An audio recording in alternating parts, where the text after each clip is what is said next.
Hello guys, welcome to Paisa Bolta here. Welcome sir. I didn't know we were recording Paisa Bolta. I thought we were doing something else. No, But sir. anyway, welcome back to Paisa Bolta, guys. Today, Kesav's got something interesting. He's always had his doubt. Yeah sir. This biggest doubt. Sir, today I had a doubt that you and Shashwat had discussed about the Japan economy sir. The yen got depreciated, their whole economy got down. And you also said the remedy to boom it back sir. To recover. To recover sir, to recover. Now my doubt is the major problem in Japan they are facing is due to the lack of population sir. But in India, India is the first populated Most populous. most populated country, sir. So my doubt is, we have enough manforce to be the number one country in the world. Then why it is not happening, sir? Anand has told you the answer for this. I don't know why you're calling me to tell you something Anand's already told you. Labor laws. Sir, that simple, sir. Sir, because I just wanted to know. Listen, that. India has got a huge workforce. Yeah, sir. Okay, very big workforce. It can be used and utilized. Like China, better than China because most of our workforce is educated, experienced, and we're a liberal economy. People have exposure to information, training, and everything is there. Everything plus plus. Only problem is labor laws. And who do you have to thank the labor laws for? Who? No, sir. I didn't understand. I showed him a video Sir, wait, sir. saying where our laws come from. Sir. Understood, sir. Who do we thank for our laws? British. Correct. Yeah, sir. Sir, but in 1700s, you. Keshav was amazed. He thought Ambedkar wrote all our laws. I told him no, Ambedkar didn't write all our laws. Sir, it is said by. From my childhood days, it is said like that, sir. That Ambedkar did a lot of things. Guarantee that poor man could not save the whole country, unfortunately. He did his best. He's given us something to work with, a framework to work with. But you people have to take the framework and you have to take his vision forward. Okay. But we are not doing that. That's another video, another channel, another day. Get back to the point. So this is a problem. India's problem is labor laws. That's why when the government in 1990 opened up the Indian economy, instead of opening up in manufacture, if we were able to do manufacturing, we would have overtaken China by now. We would have become number one. But unfortunately, because of labor laws, we couldn't open up our manufacturing segment. We created a new segment with no labor laws in it. Okay. That segment is your software IT sector. The IT boom. The services sector. Okay. That is why there is strong resistance by most people to introduce labor laws into IT sector. And the people who are lost between labor law and manufacturing are the gig workers. Your Swiggy, Dunzo and all that. They're not this, they're not that. They're in between floating. And they're being used and exploited by your unicorns. Okay. Sir, and you sent me a video that says that in 1700s, India used to have 20% of the world economy. 27% of the world economy was out of India. India was the leading textile manufacturer. Yeah, sir. Okay. Everybody around the world wanted Indian textiles. Shirts. Okay. Yes. India put clothes on everyone's back. Most of the world was wearing India's clothes. Yeah, sir. So you can imagine the kind of money India is making. If the West Bengal to Maharashtra, Gujarat, all the textile was coming out of India. Cotton, silk, all of it manufactured clothes were coming out of India. And because the Indian textile was doing so well, and it created a network. Everyone came to India to buy, right? How will you come? You'll come by boat. There was no aircraft back then. Yeah, sir. No railways. Yeah, ship. So everyone will come by ship. So this whole network, because of this textile demand, we created all the trade networks. Yeah, sir. Okay, India was the original like Silk Route. Everybody will come through sea. From China side, it will come to India. From Europe side, Arabia side, they will come through the Arabian Sea to India and take all material from India. But on that back, we started making ships. Yeah, sir. The best ships in the world were made in India. Bengal. Okay. Bengal side. Yeah, sir. The best artisans were Indian artisans. So much so, even before 1700s, during the Roman time, Greek times, Indian artists used to go all the way there to do work. Okay. Even Egypt, they've recently found Indian idols in Egypt.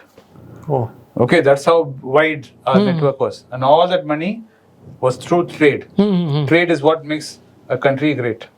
Okay. Like the way to fix the problem in Manipur, for example. You've been reading about Manipur, right? The issue in Manipur. Yeah, sir. The problem in money can be fixed very easily. If we give upliftment for the people of Manipur through economic investment. If everybody in Manipur had a job, money started flowing into Manipur, Then and there they will be had no an opportunity to create businesses, and improve their lives, people of Manipur will get better. But that's another video, another thing. Okay, Let's so not we go will into do that. on So Sunday. as we were saying, this was how India was. So all this was coming into India. All the money was rolling into India, and we were controlling quarter of the world economy was controlled By out us. of India by us. Yeah, sir.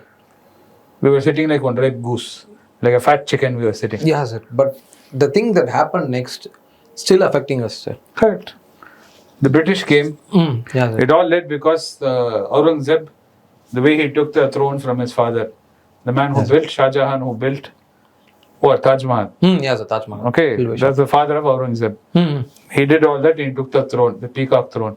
Then Aurangzeb was a cruel man. Akbar was a great king because the reason was emperor because he allowed Indians to be Indians. He said, "You guys continue doing whatever you're doing. I will not disturb you. Okay, you live like the way you're living, all of you. We'll also live next to you. We'll all live together. I'll be your boss." Okay. Indians are happy. Aurangzeb came and said, "Nothing doing." He had a wacko idea. He wanted to make everybody into his image, saying like, "You should be like me. Okay. You should follow my religion. You should do whatever I tell you to do." This led to a lot of internal conflict within India. Okay, that's why historically, if we talk to your grandfather and great grandfathers, they'll all talk about how temples were destroyed and all that. That was the time of during Aurangzeb. Okay. Fast forward, when that guy died, Mughal Empire, he was a crazy guy. He didn't leave any way of clear line of succession, meaning who's going to be the next boss. Okay. Everybody, his infighting happened. When this infighting happened, the British guys came and saw a good opportunity. They said, "Okay, goose is ready for cooking." They dived inside. They had a very good principle. If you and your brother are fighting, he'll come and whisper couscous in your saying your brother is saying this. Then you'll go tell your brother, Kesav said this. So instigating more fight between. Every time you will come to him for peacekeeping, for arms, for everything, for support, you keep coming to him. Bleeding both of you dry. They did that throughout the country. Even in Manipur, they did this. Believe it or not. In Manipur, the problem of Manipur, the tribal problem, was thanks to the British. Yeah, sir. They introduced that. They brought Christianity there. Yeah, sir. They made the hill people and the valley people, they did everything to rule over Manipur. Okay, they made a mess of the whole country like this. Like that they did, and they took everything. They scraped all the fat and all the good things out of India, took all the honey back to UK. Around 20, you can say around 40, $50 trillion worth of stuff went. Leaving us as beggars. Before the British came, there was no famine in India. We were never starving.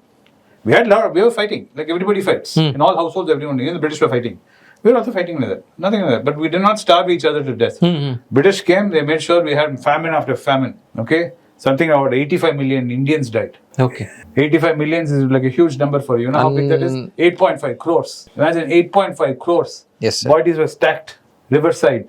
We thought Corona video was bad. Saying government is not doing anything, Corona video.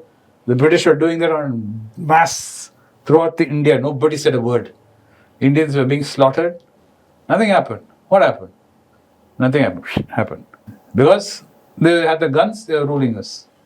Yes. They massacred us and they finished the country. There's nothing left in the country. They destroyed every single industry. They destroyed the cotton industry, they destroyed the textile industry, they destroyed the shipbuilding industry, all because they didn't want competition back in United Kingdom. Even the railways, that everyone proudly says, the British left us the railways. What did they leave us? Every single thing we had to buy from them. Yeah, sir. The railway track, we'll dig out the iron ore here, send it by ship to United Kingdom. In Scotland, they will make the rods, then they'll sell it back to us. Yeah, sir. Okay? You get it? Yeah, sir. Both ways profit. Yeah, sir. All the train engines, none of it was made in India. Why couldn't they set up factories here? Telco by Tata factory and all that came much later. All the initial engines, if you see, it's still there. You'll see, made in Scotland, made in Edinburgh. It's in the train, steam engines. So imagine how shameless these guys were exploiting us. Now they have the audacity to sit there. People like Rishi Sunak, the buggers from here. Yeah, sir, yeah. Okay, his wife is from here. But they'll sit like overlords over us and they'll tell us, no, yes. Sir, but after that, what British did, we didn't. No, the problem is they left laws here. They set labor laws here. Those labor laws which were put into place in India was to their advantage. Okay. They left half mess. They said, okay, you want freedom. They said there's nothing more in India to exploit. They dumped everything like that and left. Unfortunately, law in India takes time. We were left with this legacy of the British legacy. Okay. We're a democracy. Okay, we're not a China. Where you just take the law and tear it and throw it away and say, Xi Jinping says, okay, so that, put new, type. Law, case of law number 1. You can't do that in India. Because we have a constitution, we have democracy. Even the current government is in majority, could not do. They've been 2 terms, majority, right? Are they able to change labor laws? No, sir. No. It's not that easy. Yeah, sir. Now I understand. I understand. There's a lot of heated debate and sentiments on labor law in India.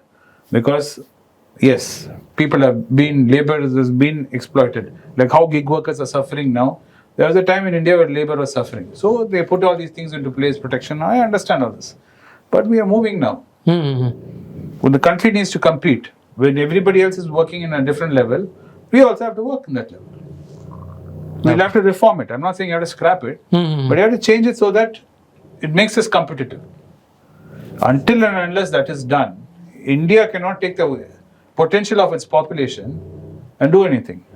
But what's happening is, because of our size of our population, our middle class is huge. Yeah, sir. Okay? Our middle class, just the middle class, not the poor, not the upper, just the middle class is the size of America's population, the complete country.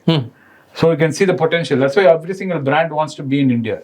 Okay. From your Coca-Cola to McDonald's, KFC, Domino's, Levi's, you name it, they all want to be in India selling because Indian consumers are so much. Even the Chinese middle class isn't buying like the way Indians buy. But you're buying, no? No, Chandar is buying, Karthik is buying. And now that your generation's got the app facility, it's even easier and faster with all your fintech giving you free money. So this is the reason why all of these guys are here. That's why Indian economy. But it's not because we are building our economy. There is potential. That is in your hands, your generation. If you guys wish to change it and take it forward, yes. But then again, AI is coming. Let's say biggest threat. Everything will get automated, everything. Manufacturing become automated. Even if we change labor laws, who's there to do? Going to do that now. Fear is always there, lurking around the corner. Yes. Now the aliens is the latest thing. Like Krishna saying, they're trying to normalize, desensitize us about UFOs and aliens by slowly putting it in the media. So we get used to it. Then suddenly one day they'll say aliens have always been here. And we won't think it's a big deal. That's what Krishna is saying. So fear makes you think lots of strange things. Okay. No, sir. Now I came. Do you understand why India, with such a huge population, with such talent, why we are not number 1? Yeah, sir. Understood. Why we are not able to overtake China?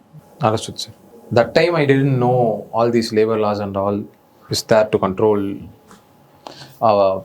It's holding us back. But one advantage is because the problem with Xi Jinping coming there like a mad hatter, and the problems he's having with the US, they don't have a choice but now to come in. And Apple is setting up shop here, no? They don't have a choice. It's better than no choice. Understood, sir. Thank you for watching our channel today. Please do subscribe to our channel, turn on the bell notification icon. Anand is currently traveling in Japan, so his videos might be here and there. So once he's back, I'm sure he'll be full-time back in this channel. But we'd like to thank you again for joining us on Paisa Bolta today. Thank you. If you guys have anything to discuss, you can put it on comments. We will discuss about that. Thank you. Welcome back to Be Rich. I am in Tokyo on work on the 5th of August 2023. I have a lot of following in Japan, Tokyo. Those who want to meet me in Tokyo on 5th August, kindly drop me an email on the address given below or contact us on WhatsApp there. My team would get in touch with you and facilitate the meeting. Once again, I thank you for your support for Be Rich.